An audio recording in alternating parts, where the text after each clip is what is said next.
It is handle making day for the elbow tool. I've got 50 blanks roughed out. I've got another 50 to go. And when you're production turning, you have to go really, really quickly. So today I wanted to show you my tip on how to make a speed bead.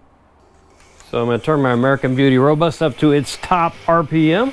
Little things need to go fast. To make it fast. And when you're roughing out too, you want to go quickly. Pass number 3. Looks good. That's probably about a 240 grit surface off a roughing gouge. Okay, I want my handle to be 5.5 inches long, so I have a mark right here. Just come up, touch it to there. So the next step is to just get rid of the wood.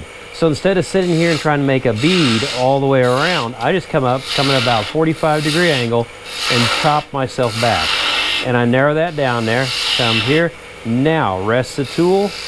Roll it. I'm riding on that flat spot now. Now I'm making the curve and I come in.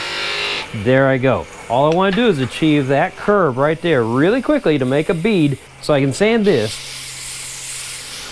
And then I can part the nub off and sand the end of the handle. So that's how you make a speed bead.